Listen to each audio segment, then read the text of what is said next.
Welcome to the Connect to Disconnect podcast. I'm your host, Indiana Sacasa, and today we have Samir Machado, founder and personal injury attorney with the Right Law Firm.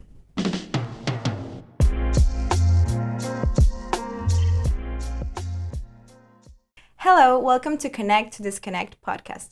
I'm your host, Indiana Sacasa, and today we have Samir Machado, founder and personal injury attorney with the Right Law Firm. Hi, Samir. How are you? Hi, Indiana. I'm doing great. I'm very happy to be here. Well, thank you so much for being here and taking the time to come all the way here. I know you have a very interesting life, and you have so many things that you love that are very interesting besides being an attorney. First of all, I know you're from Brazil, correct? Yes, that's correct. I would say that before being an attorney, before being an American resident, I am Brazilian first and foremost because I would say that our cultural influence in the American society, especially South Florida, is very predominant. So Yes. it's really good to be Brazilian at this point. Yeah, I have to say I don't know I don't know much, but I would say I don't know any other person that's from Brazil in Miami so far. Do you have a strong community of Brazilians? We have a lot of Brazilians here. Most of them, they are not in Miami. Most of them, they are in the Palm Beach County or Broward. So in the Pompano Beach area, Boca Raton, also West Palm Beach. Here in Miami, I would say that I see a lot of Brazilians in the Biscayne Bay Key area Biscayne. here. Yes, Key Yes. Biscayne Bay area. If you walk around here, you're gonna hear more Portuguese than English, which in is the Key Biscayne? yes, Oh, yes, interesting. which is very interesting. It makes you feel like home. Like you feel home then. Yes, it's perfect. Nice. Well, yeah. Well, you're the first one that I know. And I have to say that I love the Portuguese accent. There was at one point in my life that I was actually taking classes for Portuguese. Well, not professional classes, All right. but the app. But And that's great. I learned a few things in Portuguese that I actually really love. But yes, I love it. Portuguese and Brazilian accent is very different, right? Yes, the Brazilian Portuguese is very specific. Whenever you compare it to other countries that also speak Portuguese, for example, Portugal, our accent is very predominant and it's very specific.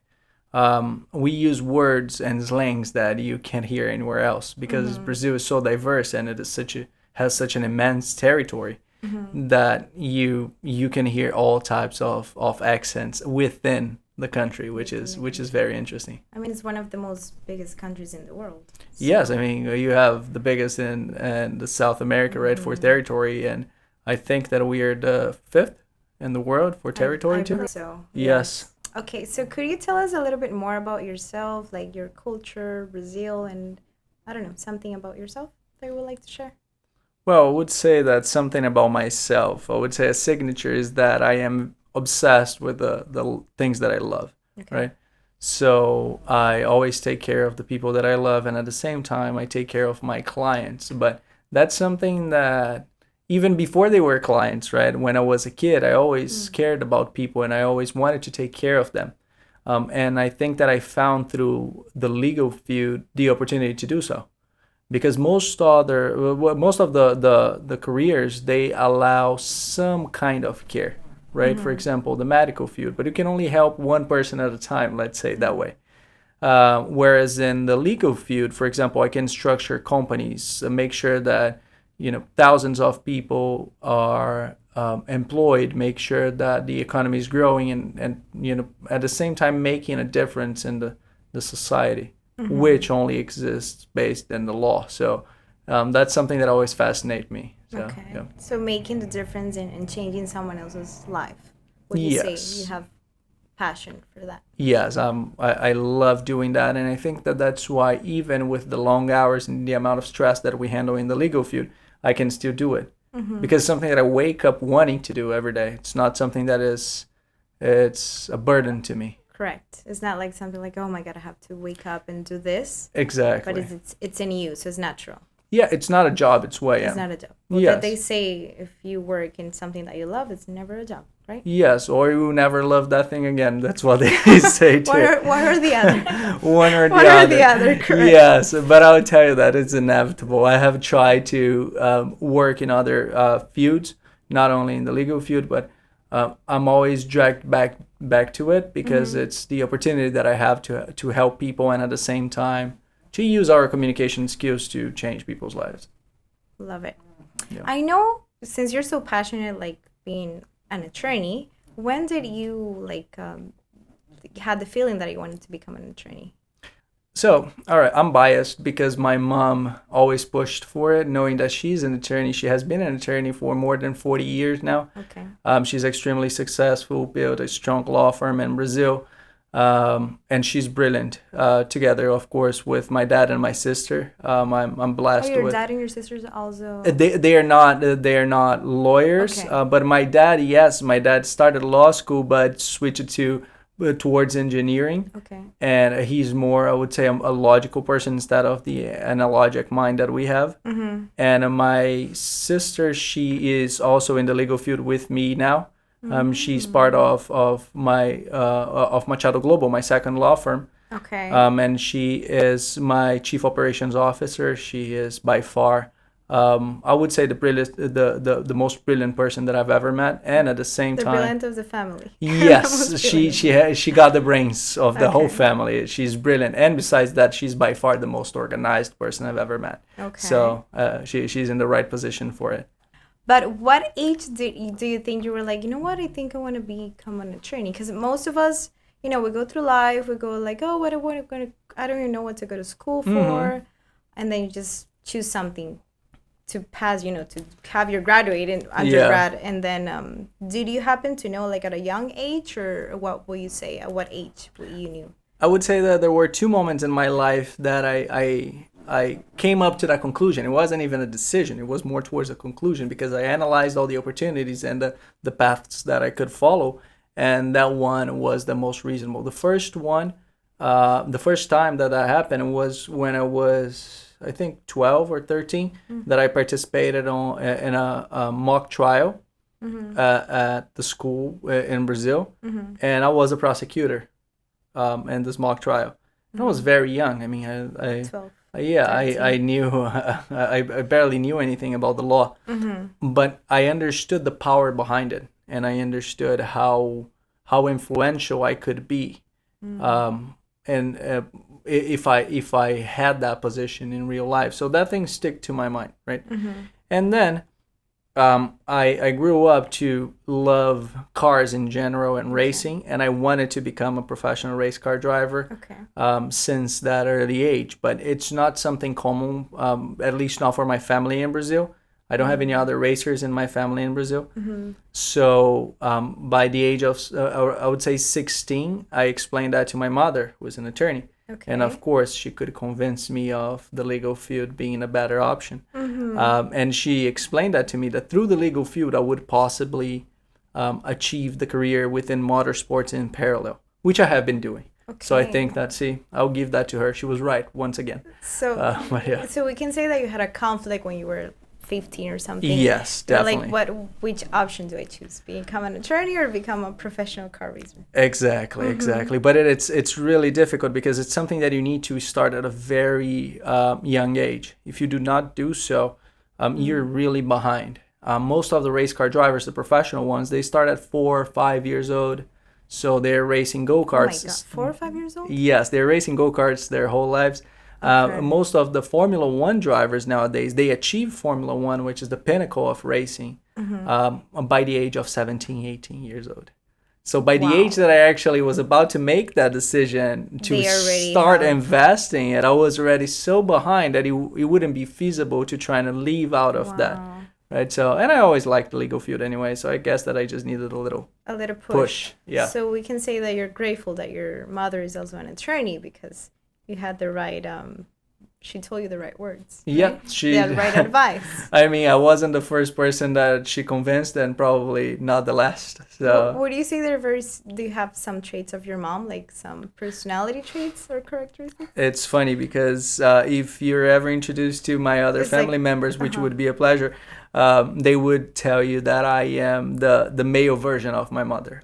That it's just the very same person. Interesting. Yes. Interesting. I say that because I'm aware you said something about that. You have persuasion, natural talents. And you said that about so it's interesting that your mom, it was I'm not saying that easy, but she kind of persuaded you to become, an attorney, and then here you are. I don't know how many years later. So she Exactly. did a great job.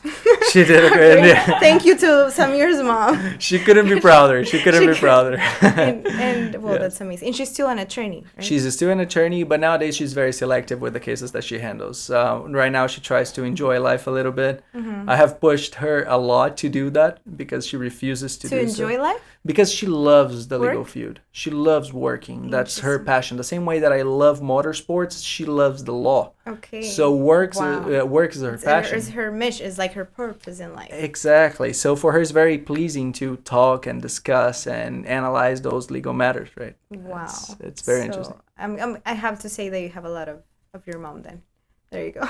Yes. What would you say is your biggest lesson that you learned growing up? Since your mom was an attorney, while you were growing up, she was already an attorney, right? Mm-hmm. What will you say is your biggest lesson that you learned from your mom?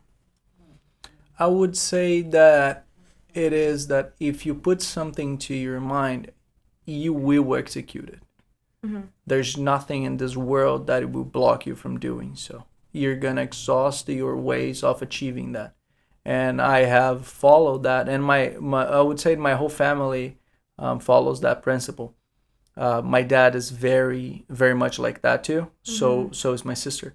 But my mom specifically, she always had very clear goals, Okay. and she's very analytical. So I think that I inherited the analytical capability, and at the same time, I always wanted to do the same, to be able to put something to my mind and execute it. Mm-hmm. So I think that's the biggest lesson. Like for you, one of your biggest accomplishments would say, if I have this in my mind and I go for it and I actually accomplish this, Yes. you're like, you reward yourself. You're like, this is. Yes, and it's funny because people think, oh, you're passionate about the law, you're passionate about some specific things, just like you mentioned. Mm-hmm. But I would say that I'm passionate about achieving my goals. If I put something to my mind, I will focus on that and I will achieve it, and I'll keep doing that, one goal after another. And I think that that's my actual passion. But in the motorsports, and that's why I'm dragged again to the motorsports, that's something more clear for you to see. Mm-hmm. Every lap that you go faster, you understand that you're improving. Every time that you can perform a maneuver that you weren't able to do before, you understand that you're improving your technique, so forth and so on. Mm-hmm. So I would say that the motorsports is the way to execute things quickly and to see those results right away. Whereas in the legal field, you need to get the minutia and understand that it takes a while for you to get better, but progress is always something that it's necessary. Mm-hmm. Interesting that you made that comparison, because when you're driving, you can actually, even in the same car racing, because you're like, is it the same lap? How many laps usually is actually? It all depends. It depends on the track. It depends on the championship. It depends on what you're racing. If it is a kart, if it is a two-stroke go-kart, if it is whatever you're racing, it depends a lot. But yes, every lap that you go around, you understand if you're faster or slower, if you're Interesting. doing something wrong or not. So you're there trying to compete with yourself, Exactly. trying to be better in the same Yes. same competition. Yes, exactly. That's amazing. I know you've shared with me, but if you could share here with everyone, who's your favorite car racer? If you would like? Oh yes, it's by far Ayrton Senna. Okay. He was a three-time world champion, Formula One world champion. 3 times? Yes, he was brilliant and he was naturally talented. Mm-hmm. But besides that, he because of his charisma and also the things that he always did in his life, the passion that he showed to our nation, he became a hero to Brazil at that time, right? Because he became the face of Brazil. He had those cultural traits that the Brazilians have, the idea of being friendly, the idea of being playful, also the idea of being extremely determined. So he had those traits, and he applied that to the track. And at the same time, he gave a face to Brazil and he showed that face to the rest of the world. Nice. So I think that that's why I always He became so popular with the so Brazilian popular. population. Yes, to this day, most of the Brazilians, they consider him a hero. That's well. Yes. I know he died in 1994, right? 1 year It's after, been yeah. 30 years and he's still a legend. So that's Yes, that's yes. wow. And it's funny because his legacy lives so strongly that whenever you go to any race nowadays, if you go to, for example, any Formula One race, you will see merchandise, any merch for sale with his name, with his hats, with To things. this day, To this day.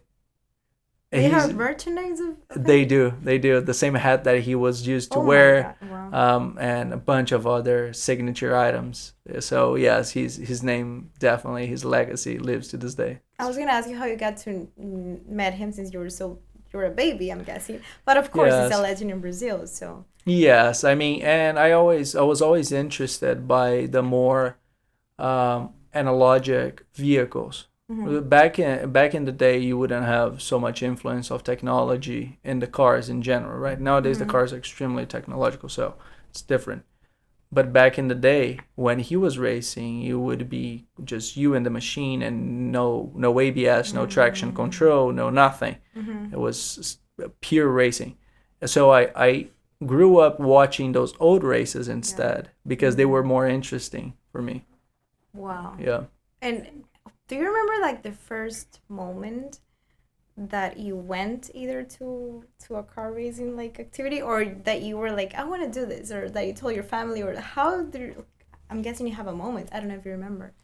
Yes, no, I do remember when I was very young. I think that I was 8 or 9, and a friend of mine did his birthday party at a go-kart racetrack, Okay. and I raced that thing, and You're like, this is me. I found the purpose of my life. I was so blessed by doing that because I totally understood that was my place and that was where I was supposed to Wow. be. But I was always in love with cars in general, motorsports in general. But at that moment, I think it clicked. I was like, yes, this is what I want for my life. Well, I Yes. would say you're blessed because when you're 8 or 9 and you kind of know like already what you love in life. Yes, Not a lot of people know at 8 years old that's true. what That's they true. love in life. Most people live through their whole lives without knowing so. Most people. Yes. That's horrible. I don't like it's a sad life. That's not life actually. That's not life. Yes. Life is when you find what you love and what you're good at and you can, go for it. Yes. That's actually life. And then what was the first time that you actually drove a racing car and do you remember? Oh, the first time it was back in Brazil. I was 16. I went to a drifting competition in countryside Brazil, and a colleague of mine was drifting one of his cars. He had a Japanese vehicle at that time, and he was drifting around the track, and then he invited me, and he allowed me to go a few laps in the track driving the car and going sideways. Of course, I spun out of control 2 or 3 times, but it was so fun. It was so fun. I don't Yes, care. and he was It was teaching me, and I amazing. was having the time of my life. It was really enjoyable. Yeah. So I think that was the first time that I actually sat inside of a race car. Yeah, And from that moment, you were like, I have to do this in my life. I couldn't sleep. It was really difficult. I went home and all that I could think about was how do I get there? What do I have to do to be able to do that Instead every of day? thinking, how do I get that girl at 16? I'm like, how do I get to that? Exactly. No, I'm not in that. I'm like, yeah, that's no, 2 normal. parts of my brain, right? Yeah. That part was still active, but the Yeah. other one was like, I It's like, need that this is car. it. Yes. Wow. I love it. And you mentioned that you still race cars. So how Yes. often do you do it? Whenever I can, I'm at the track. So either I'm racing something or I am at someone else's race. I also sponsor a race car driver. Okay. Formula 4, a Farah Formula 4 race car driver. He just had this final race last weekend. I think that he finished the race. He finished second, but the championship he finished third. First time that he's racing a Formula car. So yeah, It's a big deal. I was sponsoring him with my two law firms, and I was very happy that he was able to achieve that. Nice. Wow. Something that I would be doing his age. So I'm glad that he Yeah. was able to do it. I mean, it's great. I mean, the fact that you're sponsoring, you're not an attorney, but you have the opportunity to actually support Yes, what you love the most. So exactly. And that's, you never know what life can bring, right? That's, I don't know. yes, I It's mean, life amazing. will always drag you back to your passion. As much as you try to avoid it, it will drag you back there. Yes, what you're destined to be somehow or another, you have to It's be there. inevitable. Yeah. Yep. I know you mentioned that you actually finished law school originally in Brazil, correct? But then, out of nowhere, I mean, out of nowhere to me, but you can share, you decided that you wanted to do all over again law school in Miami.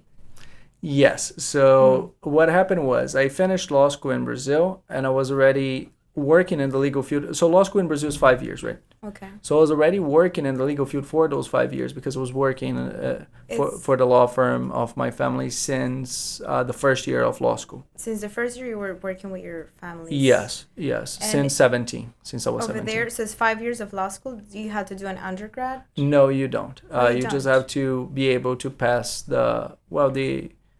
Af- it's just like the LSAT, but it's a little bit more complicated. You have to be able to pass that, and then You can go straight to law you school. go straight to law school. 5 years of law school So after high school, after high you school. do the test and then you can go. That's it. Yes. Oh, So okay. I started law school right after high school, and the fourth year of a law school in Brazil, you're allowed to sit for the bar. So I sat for the bar in my fourth year. I was approved the first test that I tried, and then from the fifth year on, you basically can advocate for clients. So by the end of the fifth year of law school, I was already a full practicing attorney because I had been doing that for a minute. Of course. Yes. But what I noticed was that regardless of the amount of money that you have in Brazil, there are several hindrances to the development of a professional, right? The labor laws are not so favorable. Also, the governmental structure is not favorable either, and I understood that wasn't the place for me to actually develop a business and be successful. I went to England to apply for a master's at a university in London, but after staying about 60 days in London, I changed my mind and I understood that maybe that wasn't a place for me. I thought of London because my sister was living there at that moment, and also because of the background that England has in motorsports. So I thought that it would be a good place for me to be. But I understood the difficulties in actually developing a business there. So I came here to the US, analyzed everything, and decided to apply for my LLM, for my master's in the University of Miami, which I then started, took a break, transferred to Nova to do the Juris Doctorate instead, so I could apply for the Florida bar instead of just the New York bar or any of the other states. And that was it. It was. I mean, you didn't know anyone when you moved to No. Miami? No. It was I had my cousin and my aunt here, but we wouldn't see each other so often. But they are great people. It's just that because of time, Life. we wouldn't Yeah, we wouldn't they see have each their other own so life. often. So I was by myself here studying as much as I could, trying to fit in Of course. and develop my networking. Was it that hard? Like I'm guessing Brazil, and it's very different than Yes. Miami. Even though Miami, it says it's like the capital of Latin America, but Brazil is different from the rest of Latin America at the same time. So will you say it was different? I mean, hard for you to adjust? It was. I would say it was because it's very challenging. You only understand the challenges by the time that you get here, right? Yeah. Especially whenever you get here without any connections. I got here without knowing anyone and without knowing a single attorney that could assist me or place me within the legal field, right? So I had to build everything from the scratch. And to do that, you have to be very persistent and Of course. and at the same time very patient. If you're not patient, you freak out, go back to Brazil and just give up. To your comfort zone. To the comfort zone, which is easier, but it was never Yes. an option for me. So you were like, I don't care if I have to do law all over again, but I know I'm gonna be successful. It's in the U.S. Like you felt it in you. Exactly. Yeah, I always broke down the goals, so I understood first I need to establish myself within the country, then I need to graduate, then I need to pass the bar, then I need to be positioned, and one You after knew it. another. You were prepared. I was mentally I was before. Emotionally you and think mentally. that you're emotionally prepared and you Yeah. think that you're mentally prepared, but you're never mentally prepared. It's way too much. Yeah. But I would say that my obsession with my results is even stronger than whatever challenges would come my way. I would still get it. Like that wins. That's the winner. Yes. More than any obstacles around. More than any obstacle. If you put anything in front of me, I will Like- still win because I will be the last one Look at standing. that. Now you know Samir always wins. Always. Whatever he puts in his mind, Yes. he's gonna do it. Yes. The thoughts of you when before you moved to Miami, do you have a different like what do you think of Miami that is different from what you think now? Yes, I would say that it is different because whenever you have the that perspective of a tourist, it's more relaxing than whenever you're actually living in that place and having to, develop a business around that society. So that's how I viewed Miami prior to it. I viewed it as a very, as a very diverse city, but at the same time a place of relaxation. Okay. And I definitely understood that that's not it. That's not a place for That's relaxation. not it. If you want to relax, you go to the Keys, you go to California, you go to Colorado skiing, as I do. It's like, it's better. But if I am here in Miami, if I am in Florida, or if I am anywhere, actually, I'm working a lot and I'm getting the results. It's basically it. I put that to my mind. But Miami gives you that false perspective of being a very chill place when Yes. it's actually not. I will have to say it's like the perfect balance because you're actually in one of the places that people love the most to travel and have like take vacations and go to the beach and from all over the US and other countries. But at the same time, you're one of the most, for me, it's one of the best cities because you have connections. If you want to like get your own business, I believe in the power of connections. Oh, yes. And you can share a little bit more like what your experience about that. But I feel, I don't know if it's, Miami for me is one of the best cities to make connections. And once you make good connections, they help you Yes. through whatever you want. Is that you put your mind. I don't know, a lot. There's a lot of cities that are amazing and they're great, but they're not as a fast pace maybe.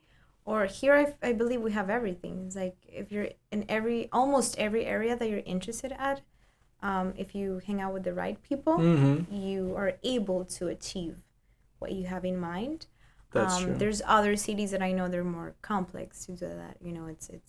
It's harder, even though if you put your mind, like I want to do this, but I know it's hard. So I feel Miami is like the balance because if you could disconnect, Samir, if you have on a Friday, you're like I'm leaving at 3 p.m. You could go to the beach, and you can be like on vacation. That's true. And you can also be working till like 12 a.m. Like for achieving your goals. But Yes. I feel you have that option at the same time. Yes. It's like I'm gonna do my do my best and connect with the best people so I can make the best out of me and my business. But at the same time, if I have the need that I need to disconnect, you also have the right to do it. It's I agree 100% that if you want to disconnect here, not only in Miami, but anywhere in Florida, you can. You wake up and you're not feeling like going to the office that day. So you simply, change your clothes, go to the beach, go downstairs, go to the pool, do something else. yeah. I think that's very that's a very nice aspect of Miami. Yeah. And Miami is a city, as you mentioned, that never stops. So Never whatever stops. you want, you can get whenever you want that. Yes. If it is 3 a.m. and you Yeah. feel like having New York pizza, you're going to find New York pizza we have the New York somewhere. pizza here in downtown. See, We can go right now if you want. Go downstairs, Yeah. that's it. You Yep. grab it. Yes. So that's and that's always something that I go for it. That's Yes. okay. Yeah. Uh, Okay. that's always something that I noticed that you can compare to São Paulo in Brazil, where I'm from. Okay. São Paulo is a city that never stops. It's Okay. the same style, and I would say way bigger than Miami. São Paulo is Really? massive. How many people? So the how many- state of São Paulo has approximately 40 million people. It's Wait, immense. the state of Sao Paulo. So it's like a Yes. state, but like in region is like in territories like here. It's a state, but let's say that you have, for example, Florida State and Florida City, right? Mm-hmm. In São Paulo, you have the state of São Paulo, just like we have Florida, and then you have the city of São Paulo. Okay. Right? And city of São Paulo is known for its wealth, and at the same time, the fact that it's by far the best place for you to do business in São Brazil. Paulo? Oh, I Yes, didn't know that. São Paulo is amazing. It has Didn't know. yes, it has More than the capital. oh yes, way more than the capital, way more. São Paulo is the equivalent of New York. Mm. So let's say, for example, if you need to do business in finance, you go to New York. You don't go to DC, right? Same thing here. If you want to do business in real estate, you come to Miami. You don't go to DC, right? So São Paulo is that place. São Paulo, for you to work your finances, you go to São Paulo. That's the Wow. that's This is the out of place. topic, but did you ever watch the soap opera called El Clon? Everybody tells me that. It's so funny. It's so funny. Everybody It's like, asks, I think Brazil. everybody asks me that question. It's like, I think that's how people see Brazil from the outside, which No. is so funny. But the craziest part's that in my house, since we were kids, we never watched any soap opera. Except? No, No, not even. I was gonna say. none. I think you were Yes, gonna say I except know, El so Clon. lame, right? Everybody knows about them, and I'll tell you that you probably know more about the clone than I do. No way. Yes, it's. and I was I'm like 10 years old in Nicaragua. Uh-huh. I mean, the last soap operas I ever remember I watched was El Clon, and then another one from Mexico called Rebelde that I love. Mm-hmm. But like till this day, then I'm like, of course I have a life, and I don't have the time to have these soap operas in TV. Like, oh my god. But till this day, like sometimes I even go like I have an Instagram, you know, Yes. because of the algorithm. And even today, actually, that's a sign. Today, I swear they put me a post randomly because I haven't watched anything about Clone for years. I watched a reel today in Instagram about you're probably mentioning Brazil, and I have you're no mentioning idea. Yep. But anyways, what I was gonna ask you because that was my first till this day. I saw that like 20 years ago, but one of my first like the acting. You should watch it whenever you're maybe retired at 6 years from now. You're gonna be retired, so you can watch a clone. But I recommend it 100%. Like Everybody it's tells not like me a, it's it's great. not like a soap opera. It's like I don't know. It's you're watching More like a something. TV series that we Yes, see like in I don't Netflix know. nowadays. Yes, The same, yeah. it Same vibe. It has a little. Brazilian is different than Mexican novella. Like Mexican novellas are very dramatic and like very fake. Yes. But you guys have a very good culture of what I remember. Yes, I mean, back in the that. day, they were very common. I mean, people would actually stop their days to just watch these things, right? It was never my thing, but I would see, I would see everybody till doing this it. day, I'm in love with that couple. See? The couple that met 20 years before. And anyways, I love Brazilian that culture, I love that it. novela. The influence. I was gonna ask you if you knew if that was Sao Paulo, but I don't think you knew. But I think it was I don't think it was Brazil. I think it was Sao Paulo. The scenes in the novela. It's very possible. Yeah, there are several soap operas in Brazil that were filmed in São Paulo because we have this traditional neighborhoods there. That they're beautiful for their architecture and everything else. So that some of them are definitely recorded there. So maybe there we go. When you say you were already an entrepreneur, so you had another business or law firm before? Or? Yes, I was already a partner at the law firm in Brazil, so I was already handling good portions of the business, and I was growing the business together with the other partners, right? Got it. So whenever I got here, I already had that mindset. It wasn't something that I had to develop from scratch, and I come from a family of entrepreneurs. Sure. So you always knew you wanted to have your own law firm. Always, I always had that in the back of my mind. I was never the person to be receiving orders all day. Not that guy. So how long ago? Because now you have the right law firm, which is a great name, by the way. Thank you. Whenever I saw the right law firm, like the first time, I don't know, it was maybe 2 years ago or something, a year and a half or something. I So this is a great name. Like whoever comes out with the right law firm. Like it's not a, it's like a Yes. great name. Yes. It's like it is just the right law firm. It's the right law firm, It's the right one law and firm. only. Where do you want to go to the right Yes, law firm? see, yeah. Which one is that one? The right law firm. All the other ones are the wrong ones, and then you have the right law firm. Exactly. See? It's like, what's the point? And it's funny because when I was opening up the right law firm, when I was developing that business, I was testing several names, trying to find domain. Back in the day, AI wasn't so predominant, so it back was. in the day, now we're old school. So old that it was like back in the day. The boom of AI in the past, I would say, year and a half. It's right. So back in the day, Back in the day, 2 years like, ago, 4 years ago, it's you like, would, yes, you would actually need to write your own You're documents, gone. right? It's something that I was doing the research, and that name crossed my mind, and right away I was So it thinking, crossed your mind, like you were. it crossed my mind, and I was brainstorming. yes, and I was thinking there is no way that this name will still be available. It's too catchy, it's too good for still being available. Yeah. And it is so obvious that it was hidden in plain sight. No one thought about it. And I checked that the name was available, the business was available, website, domains, everything. So I registered the name federally. I registered our trademark. I registered the name, the website, the company, Before everything. I did everything in a matter of 48 hours. Oh my God! You're Yeah. like, I'm doing this. I'm about to start, but I'm doing it. I was like, the business is already operating, so I just need a proper name, and I found the right name. And I was The like, right yep, law that's firm.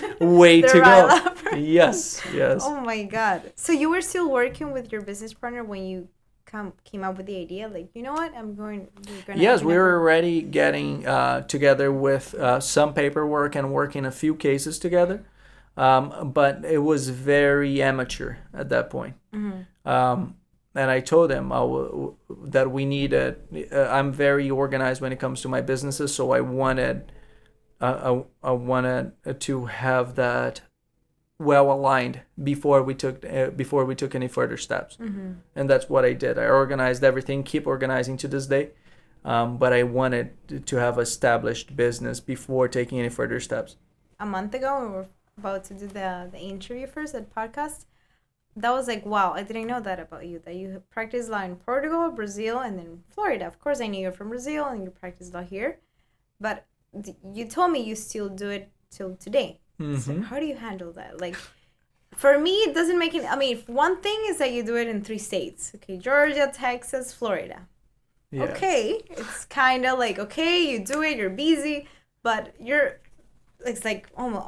I mean, it's 2 continents, but still, it's like Portugal, Brazil's like all the way, down in Yes. South America. How do you do this? Like, did that? Wow. Well, I would say, well, two things, right? First thing is I don't sleep much. Second thing Don't is sleep. yes, don't That's sleep. the answer. Yes. Cold bath every morning. Hell no. Wake If up you at do 5 that, a.m. yes, wake up at 5 a.m. Be miserable. No, don't do that. Sleep as much as you can, but if you're trying to achieve that, you can sleep that much. But what I do is this, right?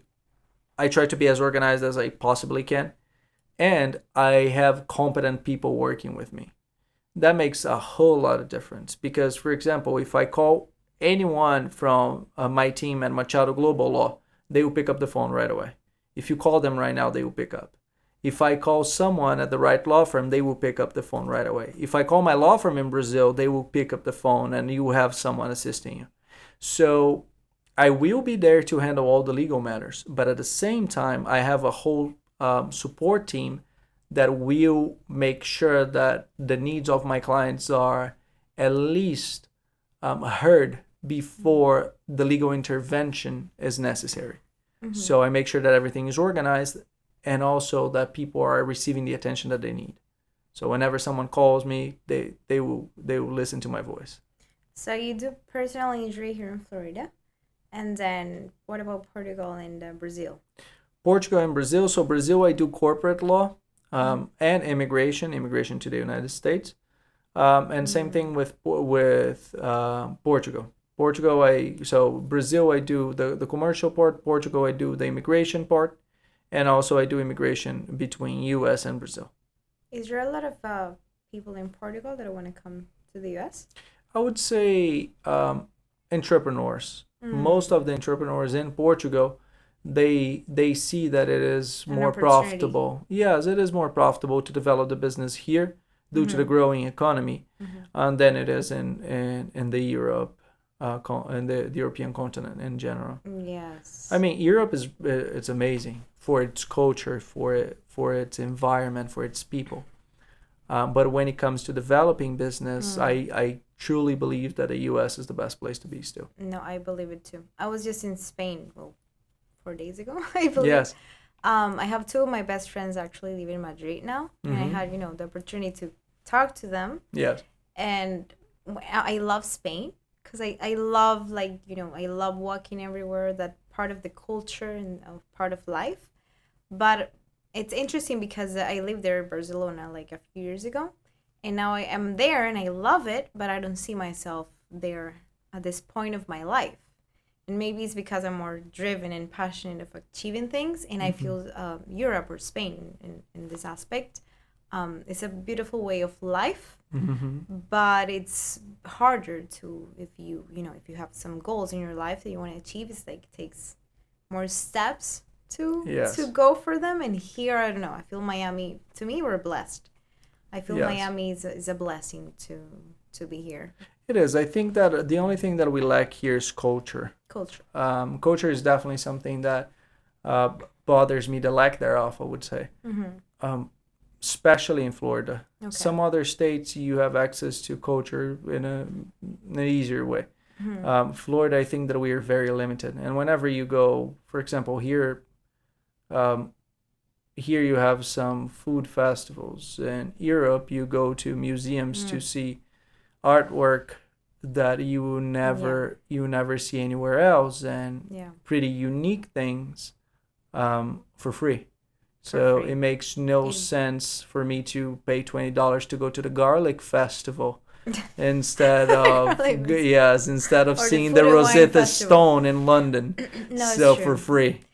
So yes, whenever I have Yeah. to choose among these options, I always choose the latter. I mean, I think it's because Europe values more culture. It's part of their, Yes. part of them. Yes. Here is more of the business part. So It where is. can I get more money out It's of the it? money making. It's different. So you cannot have the perfect life in any of them. But It's impossible. no, it's There, impossible. it comes back to the same thing that we mentioned, that there's no such thing as balance. If you want a balanced life, you need to achieve all your goals early so you can actually balance it later on. People always ask me, for example, as you just asked, how do I handle the three countries and how do I handle all these law firms and the legal matters? It's because there's no such thing as balance. I work weekends, I work nights, I work holidays. And it is not because I'm a workaholic. Yes, we all are a little bit. But it's because I care so much about these goals and about people that I will achieve these goals anyway, right? So if you want balance, I think that Europe would be a better choice. But if you want to achieve these goals, then the U.S. is the place to be. You got it. If you want balance, you go to Europe. If you want to achieve goals in your life, come to the U.S. or to Miami or Florida. That's it. Yes, I agree. What will you say so far you have learned as a lawyer?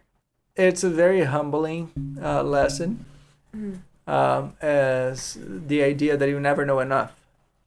You always need to keep studying. You think that you're really good at something, become a lawyer. You need to study more.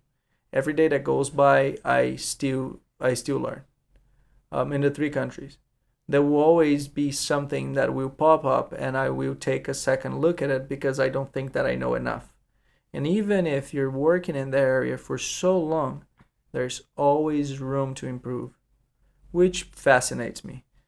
Because the law as a field of endeavor that will move together with the society.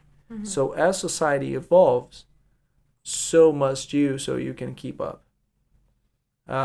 It's I would say that that's a lesson. The lesson is the fact that I will always learn and I will always be studying. Yeah. Yes. So basically, if you want to have a comfortable life and you want to learn anything, If you don't want to learn, you don't become an attorney. Choose something else. Choose something else. Choose, If yes. you're like, no, this is, I'm done with it. But if you want to, grow and continue Yes. learning, then you become an attorney. Exactly. Okay.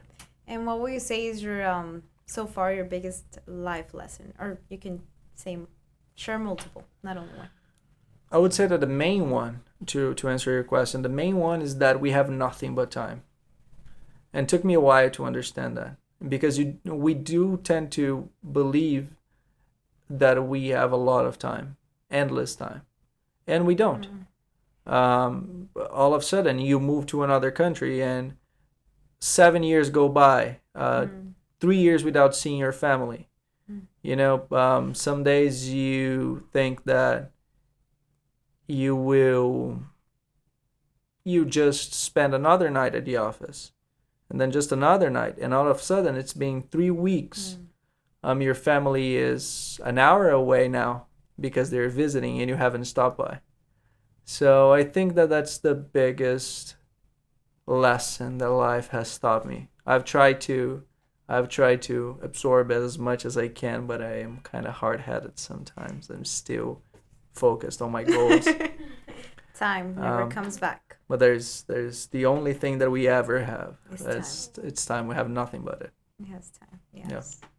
What is it you appreciate more in life today? A peaceful moment. It's something that they come by not so often, especially in this field of endeavor. We are always tense. I'm always fighting for something, for someone. So whenever I have the opportunity to actually breathe in and out and enjoy that moment, and get out of conflict, I would say that I definitely enjoy that. Peace. The peace. Those tiny moments amidst the chaos. Yes. Yes. They're worth more. They are. And I would say that, especially in our society right now, knowing the amount of information that's thrown at us at all times, if you cannot filter that, you won't have that peace. You will always be comparing. You will always be thinking that either what you have or who you are is not enough. And you either understand that you must be happy with that moment of your life and enjoy it because it's not coming back, or you will never be happy at all. So it's the present moment. Yes. Stop comparing with each other. Yes, it's definitely a villain. Yeah. The comparison. Yes. So we're about to come to another topic, but before I move on to the same step, I know you maybe you want to share why a potential client would like to come and call the right law firm. I would say that a potential client should call me because no one will be as dedicated as I am. I don't know many other people with my skill set. Not saying that I am so much better than everyone else, but what I'm saying is about the things that I know.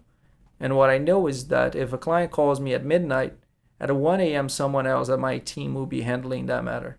At 2 a.m. the claims probably will be filed and the file will already be organized. And at 3 a.m. probably you're going to have 5 missed calls from my office trying to set that claim up. So that's the type of person who I am. And this is not only in the legal field. So that's why they should call me. They shouldn't call anyone else. I don't know about other people. But what I do know is that no one will ever outwork me and no one will ever be so obsessed with that goal as I am. And that's why it's called the right law firm. The one and only. There you go. There you go. So last episode we talked about AI in the streets, and now we're going to talk about AI in the courtroom. Yes. Yes. Okay. So first, are you kind of like pro AI or kind of anti AI?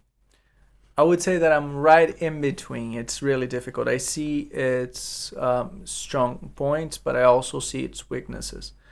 AI, I would say that AI could never replace a human mind in the legal field because we deal with something that is fluid, right?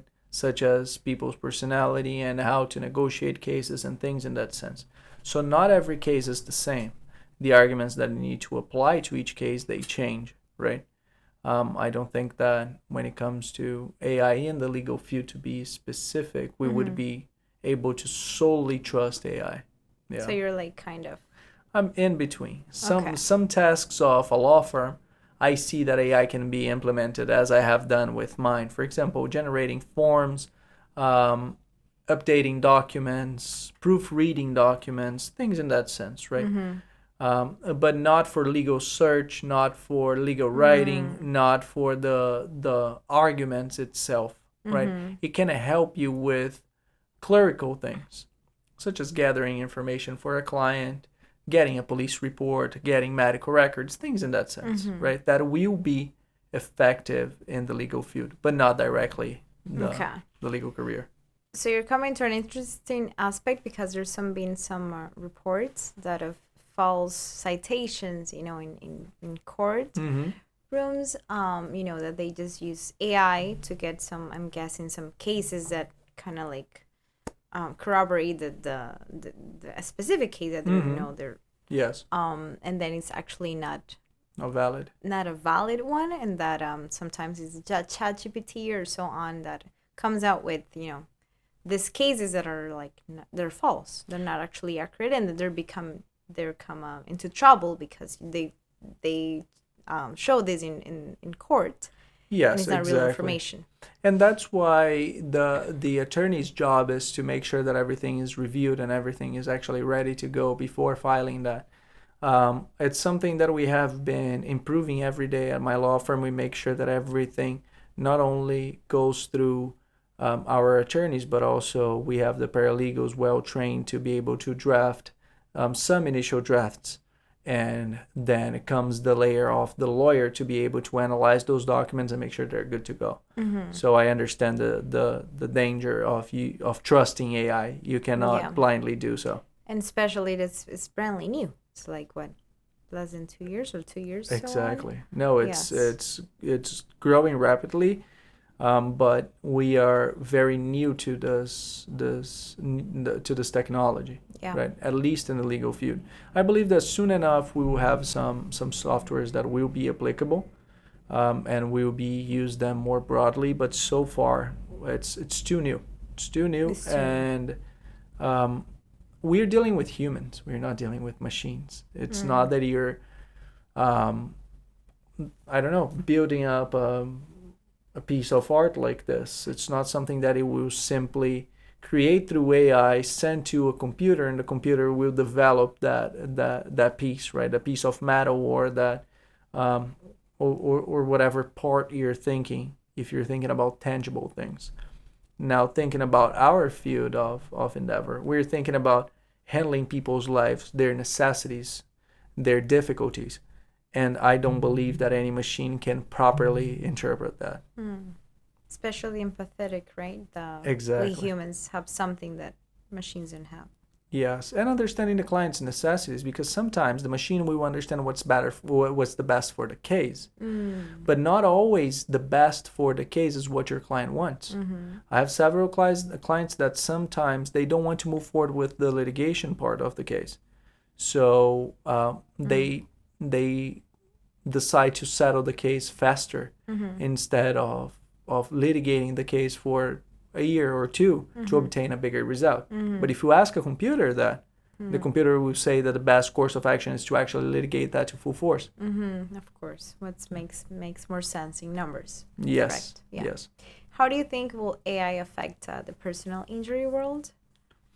I think that unfortunately we're gonna see a decrease in the quality of documents that are filed, and also decrease in the quality of the cases themselves. Because nowadays the insurance companies already use AI to evaluate these cases, right? To evaluate these matters based on the injuries, because they have a whole log of injuries and bills, medical records, everything. And I believe that the law firms will soon implement that more often, and everything will be just too technical. And what I mean by that is that the human factor will be minimized, And because that's minimized, the cases will be more cookie cutter style than actually a legal battle where you try to convince a jury of your case and you try to obtain the best possible result. Mm-hmm. It will become something too automatic. I think that will end up damaging the personal injury.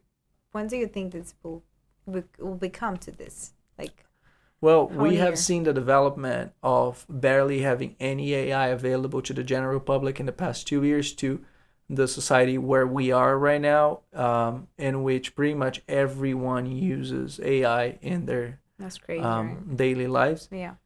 So I would say that within the next 2 years, we're going to see significant changes in it. And you either adapt and grow with it, or you lose your place in the market. So you say the right law firm will adapt, right? Will adapt, always. Because they're the right law firm. And I'll tell you further, the right law firm will adapt. Machado Global Law has adapted and will continue to adapt. And me personally, whatever business I have, among us the several ones that I have, they will always be the most updated ones that you can imagine without losing the personal touch. Of course. Have you ever experienced the AI hallucinations? Hallucinations? What do you mean? AI like comes up with fake cases. It happened in my law yes. firm. That's Yeah. called an AI hallucination, and I don't know if you've heard about that term specifically. But That term, no. okay, The so term. do you use ChatGPT a lot? Mm-hmm. Okay, I use so- more Grok than ChatGPT, but yeah. Which Grok, one? Okay. Uh-huh, Oh, Grok. Grok. Uh-huh. So similar things, but platforms like that they can kind of like crawl the entire web and help Yeah. you like come up with responses. There's ChatGPT specifically, for me at least, I've experienced it where you'll ask it something and it wants you to get an answer for your question so bad that it will literally come up with fake information. Huh. Like it'll make something up. Yeah. Me looking for like specific law firms that were like licensed in multiple states but also do this or something. She gave me like a list of like 5 law firms and 3 of them did not even exist. Wow. So when I saw that the AI gave him like was citing, you cite previous cases when you go to litigation, etc. And it was citing cases that never existed. It was Wow. making up random citations, and the attorney they didn't They didn't review it, everything. yeah. They overlooked them, whatever. They didn't realize that they had multiple false citations, and the guy was he got Was suspended. penalized. Yeah, Yeah, exactly. he was super So I was penalized just in wondering if Australia. you've experienced I this hallucination. actually have, and I had a similar issue with the right law firm. One of my attorneys did that, and I had to address that as soon as we found out because the judge pointed that to us. So it was something that we had to address. I had to address it personally, but I was able to clean that up and figure that out without any further issues. But it is something very problematic. No, I mean, How did you ChatGPT. find It this? works, Like, it works. ChatGPT? No, ChatGPT it's amazing, but it's interesting because it's like in here it says it shouldn't be the last step of your process, but one of your first steps, right? Exactly. And then you got this information, let's verify gives you that it. north, and then I from say, that, okay, this is nice information. Let me actually verify it. If it's accurate, and then it can build my case. exactly. But it's these people that got in trouble is because they did it as a last step, as a verification. So that's you it cannot count on shouldn't it. be as a verification. It should be as the first, as a research, and then you kind of verify it if it's true or not. Yeah, Yeah. no, I totally agree with that. I try to be as precise as we can be, but sometimes, like, even the humans, they make a bunch of mistakes. It's actually better to use ChatGPT, like, for some stuff. Well, thank you, Samir, for sharing everything that you shared. I appreciate everything, and your life is super interesting. I swear. We've been here for a long time.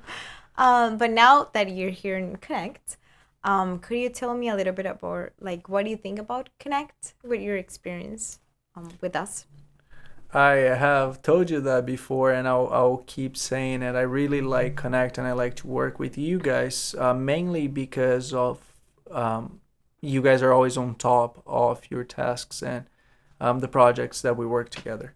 If a client is being seen through one of the medical facilities that work within your system, I know for a fact that I will get records on time, that the records will be well processed, and that helps me create the consistency that I need. I believe that every law firm should work with you guys because of that system, because that helps you organize and that helps your whole team to have strong cases. So I truly believe that it's not a marketing move. It's actually what it is, because you know who I am with all my cases. Okay. So if another PI attorney comes to you and like, hey, Samir, what do you think of CONNEQT? Do you think Oh, I I have should told join? them that before. Oh, you yes, do? How? yes, Oh, okay. yes. I have told them, at least two of them that I know, good friends of mine, Okay. because they would come to me and ask for recommendations of places for their clients to treat, and I would tell them to check that system. So will you say you're being happy to have CONNEQT as a software? As a Yes, it's been one of, I would say, the only softwares that I actually trust and use. All the other ones, I create my own systems. So I have the You create systems your own within. systems, Yes, look I at have my own systems within my law firm, Okay. and I created them. But with CONNEQT, I actually don't have any comments. And the comments that I have back in the day, I believe that I provided them to you, and I saw you guys implementing it. And nowadays, I have no concerns about the software. It works perfectly. Okay. Great. Awesome. Well, thank you so much, Samir, for taking the time to come to our office course. today. Hope you like it. I love it. I love it. Awesome. Yes. He actually might be moving here. Exactly. I might get the office Being right our beside neighbor it. for I love in a it. It few would be months. my pleasure. We never know. Yes, we never know. I do appreciate you having me tonight. It's been a great pleasure, and it's been a pleasure to work with you guys. Well, thank you so much, Samir, again. And I'm Indiana Sacasa, your host. And I'll hope to see you next time and Connect to Disconnect. Bye-bye.